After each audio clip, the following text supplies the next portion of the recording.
ఈ కాకాల నా దగ్గర మానే. నీ డ్యూటీ నువ్వు కరెక్ట్ గా చేస్తే అంతే చాలు. ఏమిటి మీ ప్రాబ్లం? మేము గడిదల్లా చాకరీ చేస్తున్నాం. 2 ఏళ్ల నుంచి బోనస్ ఇవ్వలేదు, జీతం పెంచలేదు. ఎలా బతకటం? చూడు, వెంటనే వీళ్ళకి 2 సంవత్సరాల బోనస్ శాంక్షన్ చేయించు. అలాగే ఒక్కొక్కరికి 1000 రూపాయల జీతం కూడా పెంచు.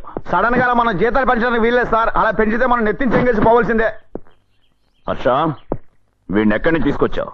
వీడు ట్యాంక్ బండ్ దగ్గర ప్రతికింది పాప అమ్ముకుంటా ఉన్నాడు. అక్కడి నుంచి లాక్కొచ్చిన నా కొడక అన్నగారిని. నేను ఎవరు? లేబర్ మినిస్టర్ని, తెలుసా? పొజిషన్ పవర్ వచ్చిన వెంటనే నువ్వు ఇంతగా చేంజ్ అయిపోయావు. డ్రెస్ వేసుకుని ఇంకా 10 నిమిషాలు కాలేదు, రూల్స్ అండ్ రెగ్యులేషన్స్ మాట్లాడుతున్నావు. నిన్నొక్కసారి ఫ్లైట్ ఎక్కించి ఢిల్లీకి పంపిస్తే పార్లమెంట్ ని కార్పొరేషన్ తొట్టిగా మార్చేస్తావు.